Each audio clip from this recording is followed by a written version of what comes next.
أعوذ بالله من الشيطان اللعين الرجيم. بسم الله الرحمن الرحيم. الحمد لله الذي جعل الحمد مفتاحا لذكره وسببا للمزيد من فضله ودليلا على آلائه وعظمته. ثم الصلاة والسلام والتحية والإكرام على النبي الأمي المكي المدني الهاشمي الذي سمي في السماوات بأحمد وفي الأراضين بأبي القاسم محمد. اللهم صل على محمد وآل محمد وعلى آله الطيبين الطاهرين المعصومين الهداة المهديين، سيما أولهم أمير المؤمنين وآخرهم بقية الله في الأراضين روحي وأرواح العالمين لتراب مقدمه الفداء. ورحمة الله على محبيهم ومواليهم وشيعتهم أجمعين، ولعنة الله على أعدائهم وقتلتهم وغاصب حقوقهم ومنكري فضائلهم وعليهم. أما بعد، فقد قال الله سبحانه وتعالى في محكم كتابه: بسم الله الرحمن الرحيم. لقد كنت في غفلة من هذا وكشفنا عنك غطاءك فبصرك اليوم حديد. آمنا بالله. صدق الله العلي العظيم. For the happiness of Hazrat Zahra Marzia, for the enlightenment of the graves of the Marhameen, the graves of the Shuhada, Ulama and Siddiqeen, for the safety of the followers of Ahlul Bayt around the world, and for the safety and the hastening of the reappearance of Hazrat Baqiyatullah al-A'zam Arwahum al-Fida, please recite your loudest salawat. Allahumma salli ala Muhammad wa ali Muhammad. The human being's life within this world is filled with uncertainty. There is nothing that he can say 100% that something will happen. The whole, from the moment that he is born until the moment that he closes his eyes, his whole life is filled with an element of uncertainty. But there is only one definitive thing that no human being can escape. One reality that no one can deny, no one can belie, no one can question. And that is that the life that we have will eventually end. The moment that a person leaves this world and enters into the realm of the barzakh, and this is that one reality that the vast majority of people are the most ghafil about, are the most inattentive about. Especially when one is young. We feel immortal. That sense of immortality, that sense that we will one day die does not occur to me every single day. It is something that is heard of. Anecdotally, we tell each other about it. But in reality, do I wake up and think about death? Do I wake up, or do I go to sleep every night thinking that tomorrow I may not wake up, knowing full well that when I sleep my soul leaves my body? And no, akhul maut, sleep is the brother of death. Knowing full well that my soul leaves my body every single night when my eyes close. But yet still, I don't have that yaqeen. I always plan for the next day as if I will never die. And this is why when one steps into the akhirah, and especially on the day of judgment, there will be people looking left and right, shocked that this reality has now presented itself to them. That this reality or this story that they had in their minds has now become a reality, a tangible reality for them. And so Allah subhanahu wa ta'ala in Surah Al-Qaf, He says to the human being, لَقَدْ كُنْتَ فِي غَفْلَةٍ مِّنْ هَذَا. This is that thing that you were ghafil of. وَكَشَفْنَا عَنْكَ غَطَاءَكَ. But today, we have removed all of those curtains that are in front of your eyes. الْيَوْمُ بَصَرُكَ الْحَدِيدِ. Today your sight is clear, is sharp. Now you see those realities that you had hidden from. Now you see those realities that you had forgotten. Death is that reality that we cannot escape. Death, as Amir al-Mu'mineen says, death hangs in the forelocks of the children of Adam. It is that close to them. As Abu Abdullah, he says that death hangs around the necks of the human beings like the necklaces hang around the necks of young maidens. It is a reality that we cannot escape. And so today I want to speak somewhat about that reality. Entering into that realm. Because it is according to narrations, the single most painful thing that the human being will experience within their life. That removal of the soul from the body, that detachment of the soul from the body. See, the soul doesn't exist in the body. The body is inside of the soul. And so, when that is detached, the pain that is felt is immense. The Holy Prophet is walking through the marketplace with his companions, and he sees a sheep being slaughtered. And the Holy Prophet says, imagine, my companions, if this sheep was still alive, and they skinned it, and removed its skin from its body, how painful would that be? And they said, very painful, Ya Rasulullah. And the Holy Prophet said, death is 1,000 times more painful than that. Another occasion, walking with his companions, he sees a fruit seller boiling syrup to make sweets. And he says to his companions, imagine if you were to fall in this vat of boiling syrup, how painful would it be? They said, extremely painful, Ya Rasulullah. We can't even imagine. The Holy Prophet says, death is 1,000 times more painful than this. The separation of the soul from the body, made even more difficult when it is doused in sin. For the sinner, his soul to be removed from the body, the tashbih that is given in narrations is, imagine a silk cloth that is thrown upon a thorn bush, and as you pull that cloth, see how it catches and tears and clings on. Says that soul who sinned, that reality for them right now, their death is like that. They don't want to leave. And on one side, Malikul Maut is pulling. And on the other side, the soul doesn't want to depart. The pain is intensified 1,000 times over. Intensified 1,000 times over. Salman was told by Amir al-Mu'mineen. One day, Asbaq ibn Nubata says that I heard recite salawat. Allahumma salli ala Muhammad wa ali Muhammad. Asbaq ibn Nubata says I heard that Salman was ill. And so I went to Madain to visit him.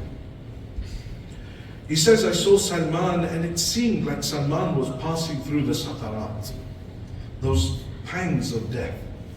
He turns towards me, he says, Asbaq, lift the bed that I am lying on and take it to the graveyard of Madain. Asbaq says to him, Salman, why? He says, because my master Amirul Mu'mineen told me that, Salman, when the time of your death comes, the people of the grave will speak to you. And so, Asbaq says, we gathered a few people and we carried the bed of Salman to the graveyard of Madain. Salman's bed placed in the graveyard. They said, we watched. What is it that Salman will do? And so Salman called out, Assalamu alayki ahl al-qubur. There was no reply. Again, Salman called out, Salam be upon you, O people of the grave. There was no reply. The third time Salman called out, he says, O people of the grave, I am Salman, the companion of Amir al-Mu'mineen. Will you not reply to me? As soon as Salman said this, a reply came from a nearby grave. Wa alaykum salam ya Salman. Salman said to this individual, O you who speaks to me from the grave, I have some questions for you. Will you answer them? Says Salman, what is it that you want to know? He says, tell me about your death. He says, Salman, ask me about anything else. Don't ask me about my death. Salman says, no, I insist, tell me. He says, Salman, it was so painful. Let me tell you this much, that 99 years of my life have passed, but that place from where my soul was taken at the last point from my throat, says that place still aches until this day. Salman says, tell me, how did it happen? And so he begins to tell him stage by stage. Says Salman, I was ill. And so my family members had gathered around me.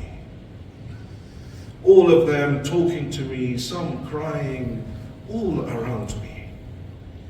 Says all of a sudden, I saw an angel appear.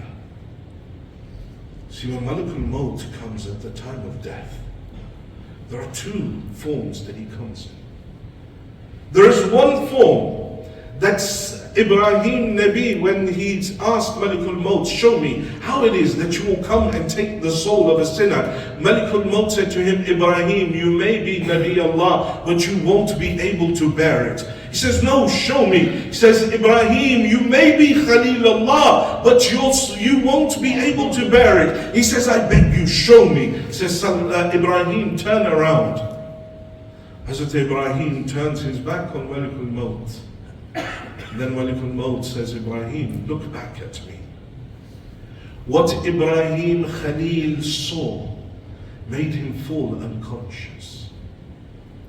That state that Malakul Maut comes in, tall, scary form, that he comes to take the soul of the disbeliever. For the believer, however, he comes as a friend, as a brother that will guide that individual through the stages. Says Salman, I saw Malakul Maut in front of me. He says he pointed towards me. As he pointed towards my limbs, they stopped moving. Now I could see, I could hear, I could speak. My loved ones were coming towards me. I wanted to raise my hands to hold them, but my limbs were stopped working. Then he pointed towards my tongue. Now my tongue could no longer speak. I wanted to tell them things for the last time, but I could not speak. Says then he pointed towards my ears and I became deaf. And I saw my family members becoming distraught, crying, wailing. Says then finally he pointed towards my eyes. And everything became dark. As he tried removing my soul, he says, when everything was dark, I saw two more angels. I looked towards them, I said, who are you? They said, we are the angels that sat on your right and left. The one on the right said, I wrote down all of your good deeds. The one on the left said, I wrote all of your bad deeds. Read through them. Says Salman, they handed me my scroll of deeds. I read my good deeds. I became happy. Then I looked at my sins and I began crying. I said, Mali hadha al-kitab la yughadiru saghiratan wala kabira. What is this book that does not hide the small or the large? Everything has been recorded within it. Says Salman, my soul was torn from my body and it was taken towards the heavens. As my soul was taken towards the heavens, they say the sinner's soul, as it's been raised, the doors of heavens close and they throw the soul back down towards the earth. The soul of the mu'min is taken higher towards the arsh and he is questioned at the arsh by Allah subhanahu wa ta'ala. Says Salman, they took me for my questioning. I came back down to the earth. When I came back, my family had now gathered around my body and they were giving it ghusl and kafan. And I could see my body being washed. And I was there calling out to them, don't do this, I'm still alive, I'm here. But they were all heedless of what I had to say. None was listening to what I was saying. They carried on washing my body. I begged them not to do it. For the sinner, that's water of ghusl. The adhab begins from there. The water of ghusl begins to boil as it is poured over the body. He says they began to wrap me in kafan. Again I was pleading with them, pleading with my sons, my children. Don't do this. I'm still here. Why can't you hear me? Why can't you see me? As that kafan is wrapped on the sinner, the kafan becomes a kafan of fire. Salman, they carried me towards the graveyard and I ran behind my body. I begged them not to take me. I asked them not to take me. I tried to convince every single person, but none of them could hear me. None of them wanted to listen. And at that point, the narrations say that the dead body, that soul that is following that body, will begin to complain to all of those that are in attendance of his janazah. Says, I complained to you about shaitan, who misguided me in my life. Says, I complained to you about the dunya that deceived me, that made me forget about the akhirah. I complained to you about the corrupt friends, for these friends are the ones that brought me towards sin. And now at the time of my death, none of them were there. None of them have come to bury me. I complained to you about my children, for whom I didn't look at halal and haram. I ran day and night for them. But these children are not here with me. They've left me all alone. I complain to you about the wealth that I earned. That wealth that I worked for today, it burns me. It is not coming to my aid. Says, I complain to you about the house that I built. That house that I spent all my life building and making comfortable for myself. Today that house is being lived in by others. Says, will you not heed what I am saying to you? But now it's too late. None can hear him. Says Salman, they carried my body towards the grave. And I watched them as they dug my grave. I begged them not to put me in. I pleaded with them, one by one. But none listened. They lowered me into the grave, and they began covering my body with earth.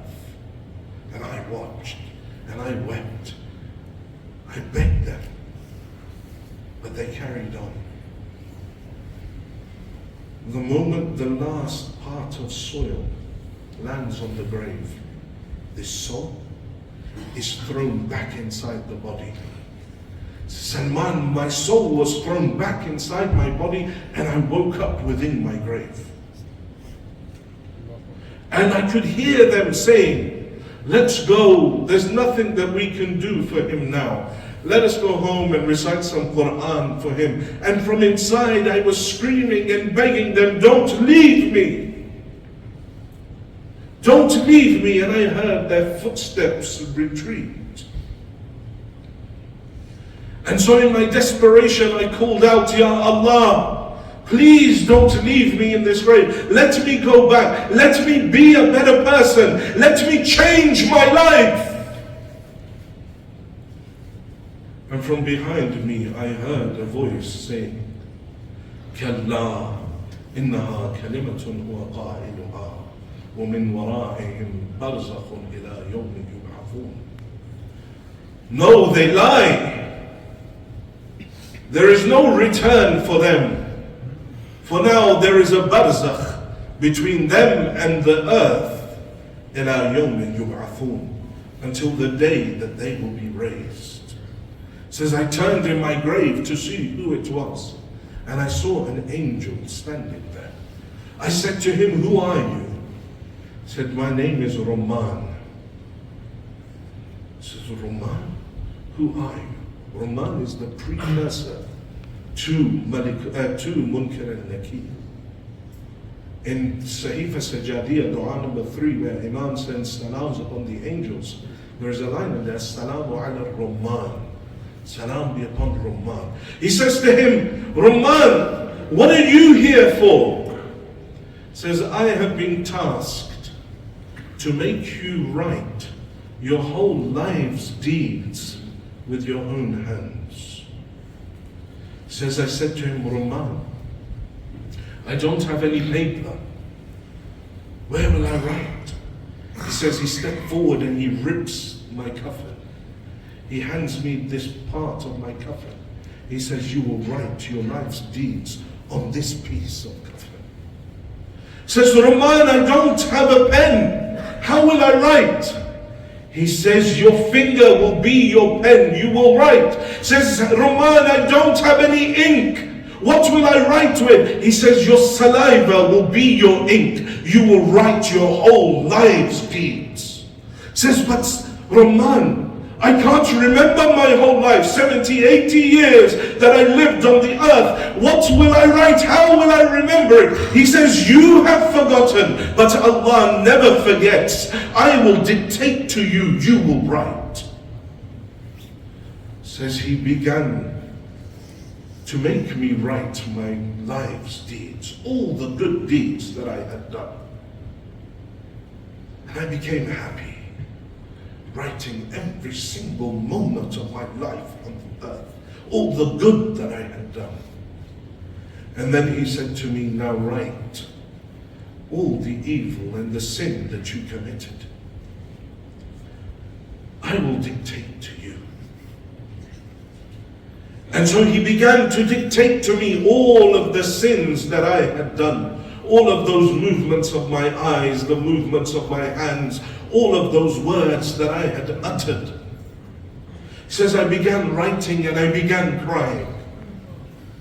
And I would say to him, Rumman, don't make me write this. Rumman, don't make me go through this. He says he brandished towards me a spear of fire. And he said to me, will you write or will I beat you with this? He says, I wrote my whole life's deeds. Every good and every bad thing that I had done with my own finger. It says, when I finished, Rumman says to me, now sign it. Says, Roman, how do I sign it? Says, take your thumb and push your nail into the bottle. That will be your signature. So I pushed my nail in. And then Roman tied a rope to this tiny piece of parchment and he hung it around my neck.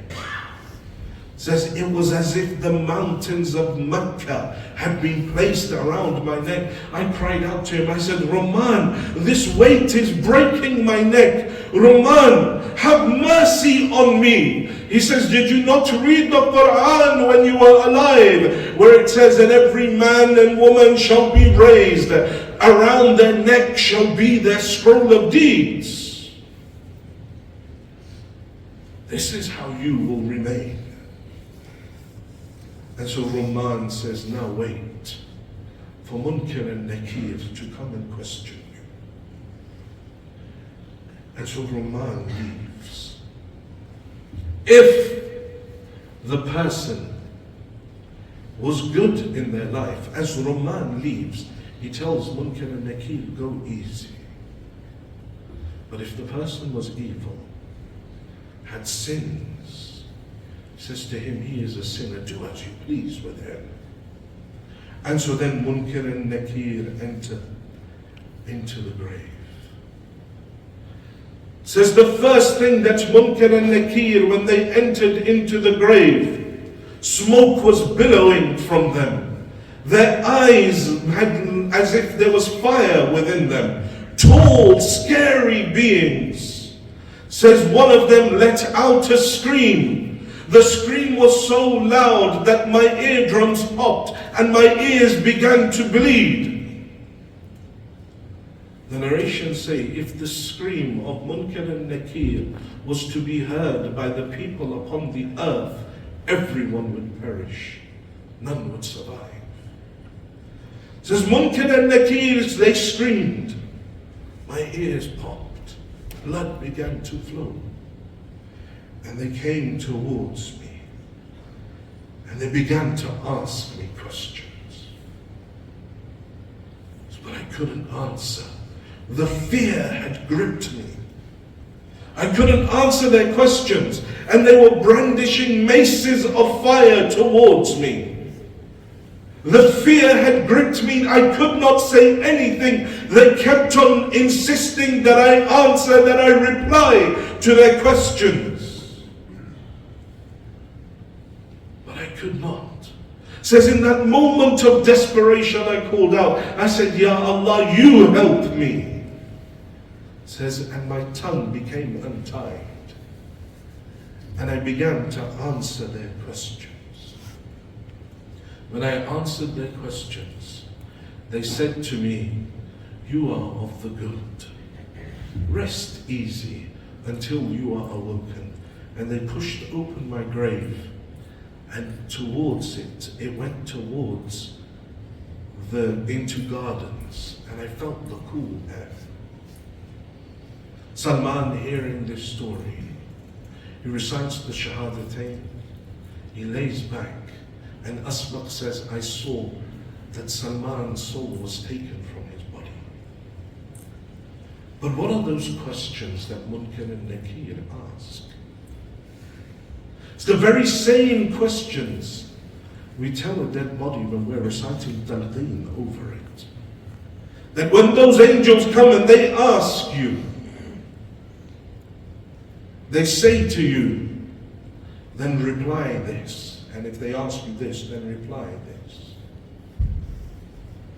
Because we're making that body, that person, ready for that next journey, the next leg of their journey. But that realm is not a realm of where one can talk themselves out of a situation. That is a realm where only the truth will come out of a person. Only the truth will be uttered. And so, according to the hadith of Imam al-Sadiq, salawatullah wa salamu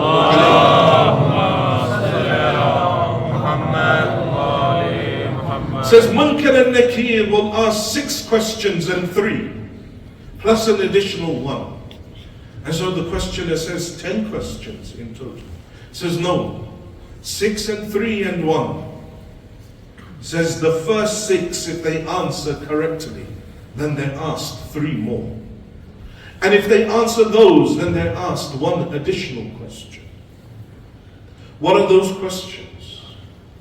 The first, Man Rabbuk? Who was your Lord? Who is your Lord? The answer to it is Allah. But how many will be able to answer that? Truly answer that. Because the one that I believe to be Rabb is the one that I must have had total tawakkul upon. The one that I trusted 100%. Never once did I think about going to anyone else but Him. Never did I ever think about extending my hand out towards another human. But first I went to Him. I always gave Him priority in my life. Even if there was a World Cup game on. The wilada of Sayyidah Zainab happened just as the game was happening. Masajid sent out messages. Congregations were halved over football. People didn't come and celebrate the birth of Sayyidah Zainab for a football game. Tell me, how will we answer Man Rabbuk? How will we answer that? When there's a game on, or I'm watching cricket, time of Salah comes, I'll wait till half time. I'll wait till the tea break. Man Rabbuk, who is your Lord? At that point, I'm going to end up saying football or cricket. Because those are the things that I gave priority over my duties to Allah. I delayed my salah from its awwal time. Just so I could watch a game of football. I said that realm, one can't talk their way out of any question. The second question, who is your prophet? Whose seerah did you follow? Whose sunnah did you follow? Who did you love truly? Was it the seerah and the sunnah of the Holy Prophet? Or was it the seerah and the sunnah of some random celebrity or some footballer that got a haircut in a particular way? And so now you also want that haircut.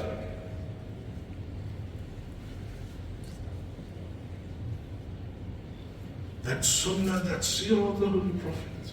How much of it is in my life? How much of my akhlaq is like the akhlaq of the Prophet? That he was the one that has husnul khulq, had the best of akhlaq. And I'm harsh to my family members, I'm harsh to other mu'mineen, I'm harsh to anyone that I meet. He was one that was always smiling. I'm one that's always angry. Then how will I answer that question of who is your prophet? What is your religion? The next question, what is your religion? Did I give things priority over the religion? Did I compromise on my faith just so I could fit in with other people, even though I knew it didn't sit right with me? The things they were saying, but I just wanted a group to fit in with. And so I adopted their way, their religion. The next question will be, what is your book? The answer is Quran. But hand on our heart, what is our relationship with the Holy Quran? If we're lucky, maybe Shahr Ramadan. But outside of that, between yourself and between Allah subhanahu wa ta'ala, how much of that Quran do we actually pick up on a daily basis? So then how will we answer that question in the grave? When it was never really my book. What was your qibla? The qibla, the focus of your attention. You should say the Kaaba. But where is my attention? Towards wealth, towards members of the opposite gender. Where is my attention? Will I be able to answer that question? No. And who are your imams? How much of the seerah of the imams do I have in my life? How will I answer? Those 6 questions, if answered successfully, another 3 questions will be answered. We gave you youth. What did you use it for? Your young, youthful lives, those years of strength that you had within your body. What did you use that youth for? Did you use it to get closer to Allah, or did you spend it using your phone 24 hours a day, every single moment, every single waking moment, your phone in front of you, one silly TikTok video after another? One WhatsApp forward after another, one unfounded hadith forwarding on just to make myself look like I'm religious. What did I spend my youth doing? مناجاة شعبانية أمير المؤمنين says إلهي وقد أفنيت عمري في شرة الصحابة وأبليت شبابي في سكرة التباعد منك. Says my Lord, وقد أفنيت عمري في شرة الصحابة. My Lord, I've wasted my life in committing the crime of forgetting you. وأبليت شبابي في سكرة التباعد منك. And I have annihilated my youth, intoxicated myself in staying away from you. Tell me, what is my relationship with Allah as a young person? Or is it that Allah is only in the masjid? And when I'm with my friends, it's something totally different. It says we gave you wealth in this world. The second question, where did you spend your wealth? Did you spend your wealth in trying to help other believers? Those mu'mineen that were downtrodden, those mu'mineen that helped, that needed your help? Or did you spend it spending hundreds of pounds on silly shoes and trainers and tracksuits and all sorts of other silly things just because it had a name on it?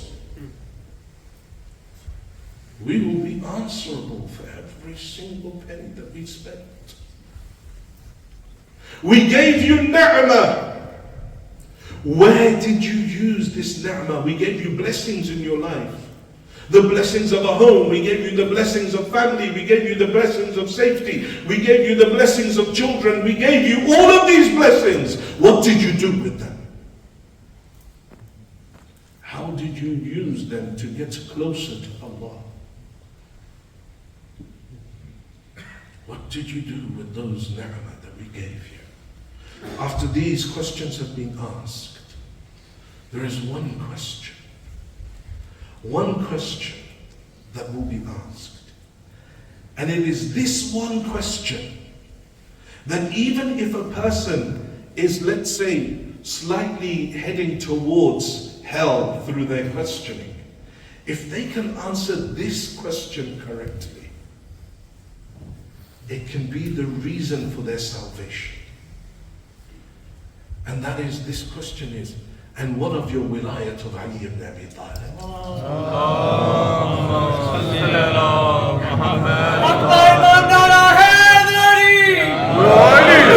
What about your wilayat of Ali? If one can answer this question correctly, then this can be the reason for their salvation.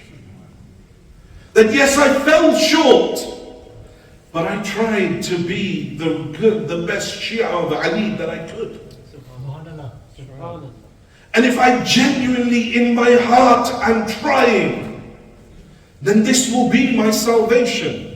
But I have to try it. Not just live a life of sin and just say, yeah, just because I come for Matam, I just come for Majlis, I come for the Azhar, that will be enough. No, I have to also try. Nothing comes free in this world. The wilayat of Ahlul Bayt doesn't come free. The hubb of Ali Muhammad can go to the Christians and it can go, you see, Jabdat, As-Sawt al-Adalat al-Insaniyah, he wrote a book on the Adalat of Amir al-Mu'mineen, absolutely in love with Amir al-Mu'mineen. But is that his bias in Nijat? Is that the reason for his salvation? No. Just loving Ali is not enough. You must walk in the path of Amir al-Mu'mineen. You must walk in that path. And if you do, Harith al-Hamadani comes to Amir al-Mu'mineen constantly, 3, 4, 5 times a day. One day he says to him, Ya Ali, do you know why I come to you so often? Amir al-Mu'mineen says, tell me. He says, Ya Ali, your love keeps on drawing me. I love you so much that I can't stay away from you for a long period. I keep coming back to you. Amir al-Mu'mineen says, Harith, if what you are saying is true, then I will come to you at 3 occasions. عند الموت, at the time of your death, when your soul is being removed from this point, I will be there to tell Malik al-Maut, no, this is one of my Shi'ats. Go easy with him. And Malik al-Maut will say, then brother, you are with me, smell this flower. And as the mu'min smells the flower, his soul leaves his body with ease. Says at the time of your death. The second, عند الميزان, when the scale of deeds are there on Yawm al-Qiyamah, I will come at that point to aid you. وعند الصراط, and then upon the sirat, that sirat that is 7,000 years long and thinner than a single hair, sharper than a sword, has 7 stages of questioning on the sirat itself. We don't have time to go into it. But he says at that point, I will help you. And other narrations, an additional says, وَعِنْدَ الْحَوْزِ, at Hawz al-Kawthar, I, Ali, will be there to help you. كل إيمان كل قرآن حق دائما ناره حيدري. That love, that wilayah of Ahlul Bayt, that will be there with you. But if there is one thing that shines out from all of the wasila of Ahlul Bayt, if there is one who we can say is the one that will take a person towards Najat quicker, if there is one action that can remove all your sins, if there is one action that can save you, amongst all of the narrations, you look through them, one stands out beyond all of them. And that is those tears that are shed for Abu Abdullah. The tears that fall for Abi Abdullah, all of the sins of a person are wiped away. And those tears will be your salvation if one cries with ma'rifah of the Imam. Because Sayyid al-Shuhada gave everything. The Zahir of Imam al-Hussein, the one that does ziyarah from close, the one that does ziyarah from afar, There are many narrations, and in Muharram I recited many of those anecdotes. And how it is the Shifa'a of Imam al-Hussein will come. Hell has 7 doors, heaven has 8. The 8th door of heaven is known as Bab al-Hussein. Those that shed tears for Abi Abdullah, those that served the cause of Imam al-Hussein, those that attended the Majlis, those that helped, those that attended the Majalis. All of them will enter through Bab al-Hussein. One tear for Imam al-Hussein can be the reason of your salvation through this difficult journey that I have described to you. لبيك يا حسين لبيك يا حسين لبيك يا حسين لبيك يا حسين لبيك يا حسين لبيك يا حسين محمد وآل محمد صلوات اللهم صل على محمد وآل محمد. And why should it not be the case? For Hussein alayhi salam gave everything for the sake of Allah subhanahu wa ta'ala. What was left of Abi Abdullah? It wasn't those that came to Umar ibn Sa'ad seeking reward. Those 10 individuals that trampled the body of Imam al-Hussein. They said, نحن رززنا الصدر. We are the ones who crumbled the ribs of Hussein under the hooves of our horses. When Zainab al-Aqila comes to the body of her brother and she turns towards Medina, says, يا جدة صل عليك مليكة السماء وهذا حسينك مرمل بالدماء مقطع الأعضاء. That's what is left of her, Hussein. Ya Jadda, oh my grandfather, the angels of heaven would send salam upon you. But here lies your son Hussein covered in his own blood, his limbs severed from his body. What was left of Hussein alayhi salam? That's when Bishr ibn al-Hadlam comes towards Medina. When these Usara return back to Medina, and Imam al-Sajjad says to him, Bishr, your father would recite poetry. Do you also recite poetry? He says, yes, Ya Rasulullah. Says, then Bishr, we won't enter into Medina until you go and tell the people of Medina what has happened to us. Bishr ibn Hadlam says, I rode into Medina. I went to the mosque of the Prophet.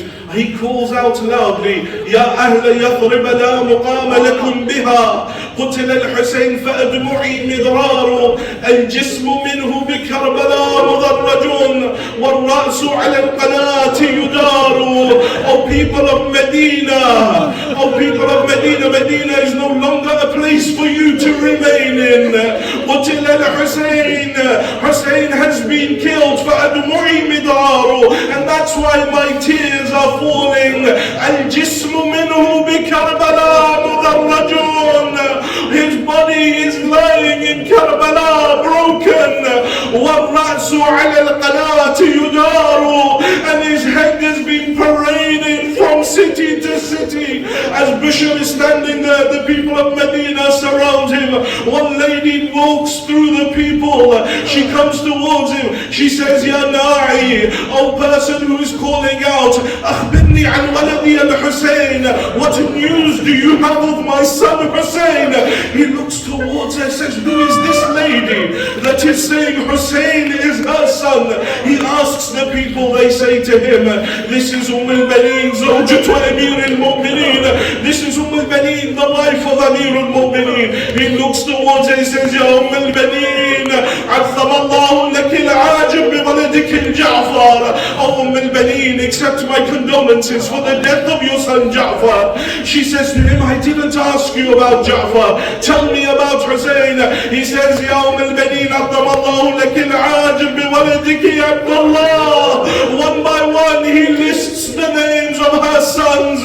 She says, I didn't ask you about them. أخبرني عن ولدي الحسين. Tell me about my son Hussein. Then Bishr says something.